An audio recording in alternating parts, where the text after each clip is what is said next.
¿Qué tal? ¿Cómo están amigos y amigas de esta comunidad? Como siempre un gusto, como siempre un placer que nos acompañen. Nos agarran de chamarra, tuvimos que salir corriendo por algunas cuestiones de la manada, pero bueno, afortunadamente ya todo está en orden. A ver, hablemos de varias notas que tienen que ver tristemente con el crimen organizado. Y comencemos ahora sí que por el principio, ¿no? En la mañana, la presidenta Claudia Sheinbaum, a pregunta de este gran reportero Gaspar Vela, respondió sobre el tema del reclutamiento por parte del crimen organizado. Y ella dijo, estamos preparando una serie de acciones para evitar que las y los jóvenes sean reclutados por el crimen organizado. Esto después de darse a conocer, por supuesto, el papel de José Gregorio Lastra como reclutador del cártel de Jalisco Nueva Generación, que tuvo a su cargo a un grupo de colaboradores dedicados al proceso de reclutamiento a través de la plataforma de TikTok y de grupos cerrados vinculados con actividades delictivas. Incluso la presidenta adelantó que ya se trabaja en una iniciativa con la Secretaría de Cultura, con empresas privadas de México y de Estados Unidos, así como productores y promotores para apoyar la música mexicana sin mensajes violentos, como hasta ahora lo han hecho los corridos tumbados. El proyecto se presentará el 7 de abril. Dice Sheinbaum, lo que se busca es que no haya apología de ninguna manera a los grupos delictivos. Es una propuesta para integrar a los jóvenes a la cultura, particularmente al canto. Entonces es parte de las iniciativas, también la clase de box, en fin, otras actividades que les permitan alejarse de las adicciones y dejar atrás la posibilidad de unirse a un grupo delictivo. Hay que darles otra perspectiva de vida, fue lo que detalló la mandataria. Obviamente agregó que acercarse a un grupo delictivo no es una opción de vida, es una opción de muerte y ningún mexicano debe de ver a un grupo delictivo como una opción y por eso dice nosotros tenemos que desarrollar programas, tenemos que desarrollar acciones que permitan a los jóvenes mexicanos salir adelante.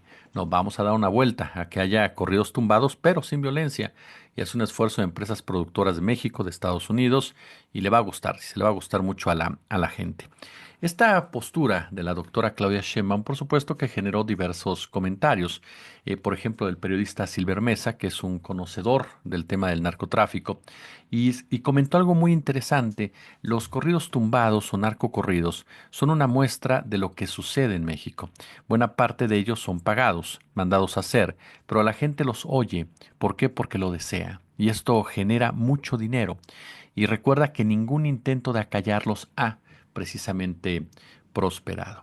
Y es ahí entonces en donde tenemos que entrarle al tema de fondo, porque como bien lo cita Silver, estos narcocorridos, estos corridos tumbados, no es que tengan una explosión orgánica. Sí, pueden aparecer de repente, pero de inmediato esta maquinaria perversa que ha creado la narcocultura los potencializa y logra que su alcance sea de tal magnitud que lleguen a cualquier joven en este país, que accedan fácilmente a estos sectores de la población. ¿Por qué? Porque detrás de los mismos hay empresas grandotas que lucran directamente con esta actividad. Y lo hacen porque forman parte del narcocapitalismo, porque forman parte de una empresa criminal. A final de cuentas, la narcocultura, como dice el maestro Isaac Enríquez, no es algo underground, no es algo orgánico, no es algo que haya surgido de manera espontánea desde el pueblo. Y lo mismo pasa con la música y lo mismo pasa con las series. Hablamos en pocas palabras de un escenario político, así de claro. ¿Por qué? Porque gracias a esta narrativa que van construyendo estas empresas que pertenecen a esta empresa criminal, ¿no? A este grupo delictivo, pues van consolidando al narcotráfico como un protagonista económico, como un protagonista territorial.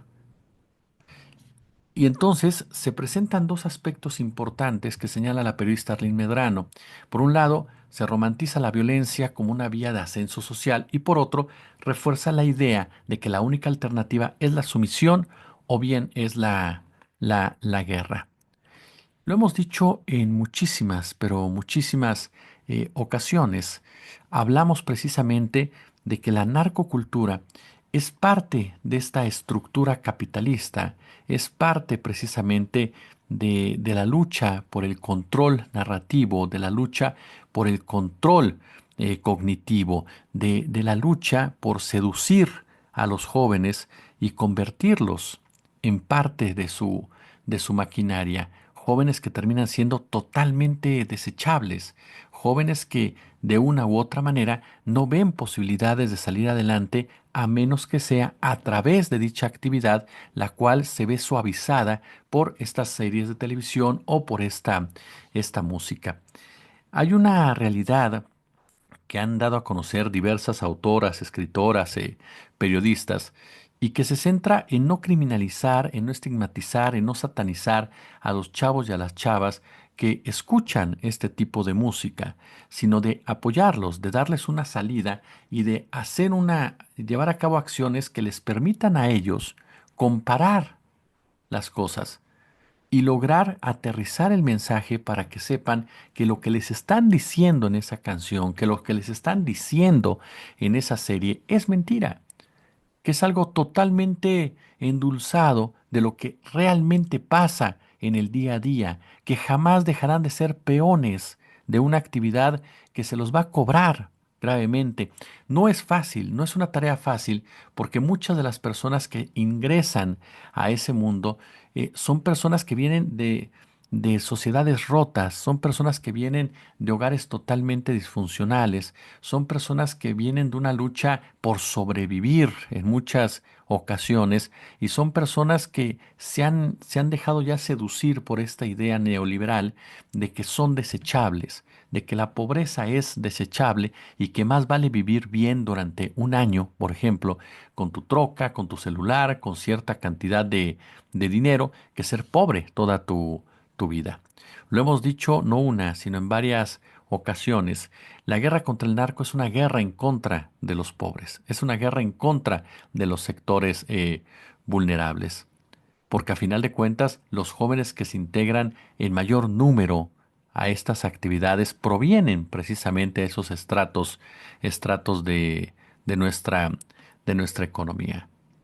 Los jóvenes se sienten identificados muchas veces con esas letras porque cuentan una historia con la que ellos se ven reflejados en la cuestión de la lucha diaria, ¿no? En la cuestión, por supuesto, de la desesperanza, en la cuestión que tiene que ver con, con, con salir adelante, sea como sea.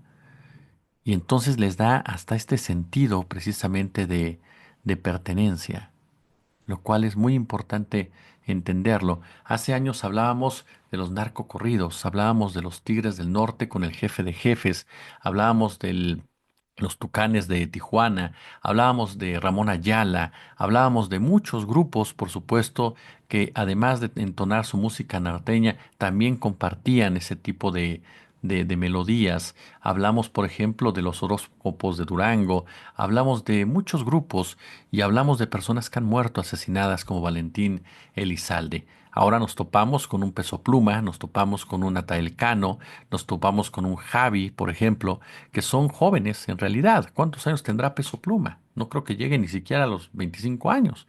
¿Cuántos años tendrá Natael Cano, por ejemplo? ¿Cuántos años tendrá este chico conocido como Maidón? ¿Cuántos?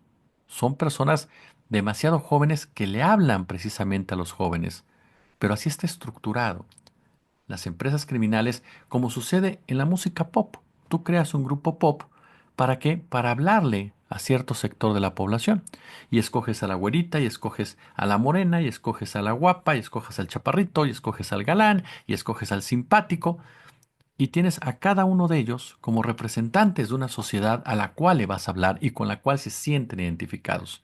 Bueno, es lo mismo de este lado. Por eso les digo que quienes están detrás de esa maquinaria de la narcocultura son los mismos que promueven los espectáculos legales, que conocen perfectamente la estrategia para llevarla a cabo.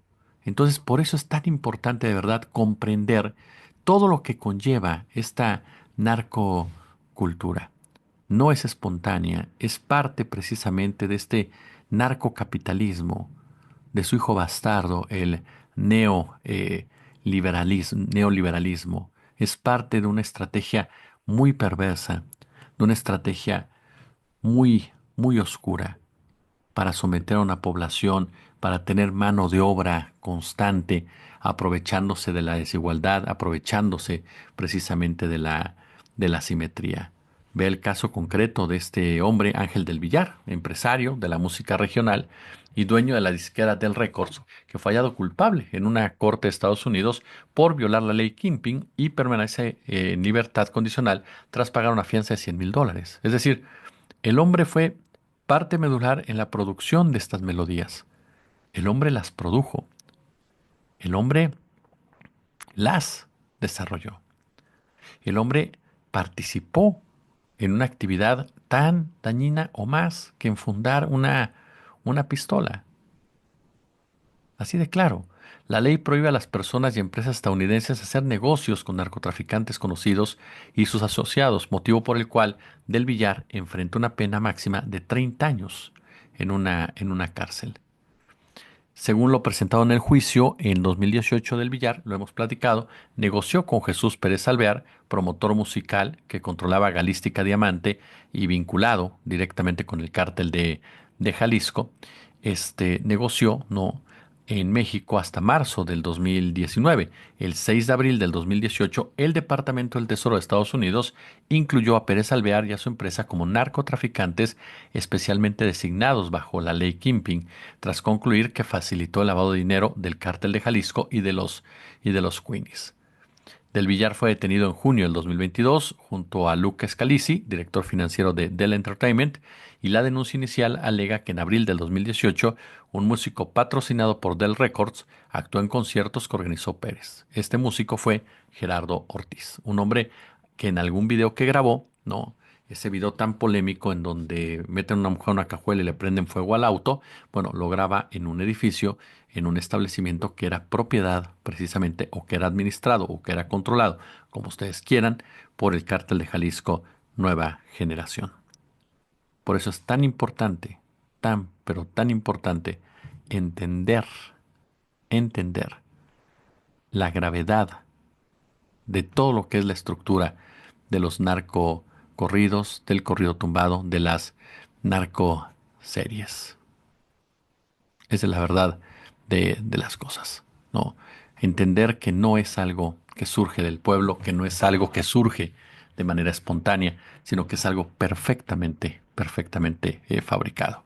Oiga, y rápidamente le doy a conocer más información en este tema. En un operativo coordinado entre las Secretarías de Seguridad y Protección Ciudadana y de la Marina Armada de México, este jueves fue detenido Francisco Javier N., alias El Guasón, señalado como uno de los principales generadores de violencia en Tabasco, vinculado al grupo delictivo La Barredora. Esto lo informó Omar García Harfuch.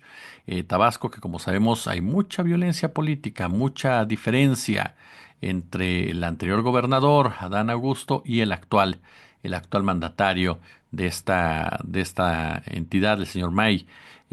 También en Sinaloa, una jornada de violencia estremeció Culiacán durante la tarde del jueves 27 de marzo, cuando vecinos de al menos 6 colonias del sur oriente de la ciudad comenzaron a reportar detonaciones de arma de fuego, vehículos incendiados y una intensa movilización de fuerzas federales. El epicentro de la situación se localizó en la colonia Lázaro Cárdenas, en donde habitantes aseguraron haber escuchado ráfagas de alto calibre. En la misma zona se reportaron vehículos quemados, personas lesionadas, según testimonios difundidos en redes sociales, y de manera preliminar trascendió que sobre la avenida 21 de Marzo y calle Gardenia se habría disparado en contra de un domicilio, ¿no? Es parte también de lo que se dio a conocer. Y bueno, le comento de lo de Juárez también rápido. Después de 2 años de este incendio registrado en la estación migratoria de Ciudad Juárez, en donde murieron 40 migrantes y 27 más fueron lesionados, todo esto por negligencia de las autoridades, familias y activistas se manifestaron de manera pacífica en la calle Correo Mayor a espaldas de Palacio Nacional para exigir justicia. Integrantes del Instituto para las Mujeres en la Migración leyeron cartas de las víctimas en las que explican cómo cambiaron sus vidas luego de la negligencia del Instituto Nacional de Migración a cargo precisamente de Francisco Garduño. Pues ahí tiene parte de este escenario informativo que se presenta. Lo esperamos al ratito, como siempre.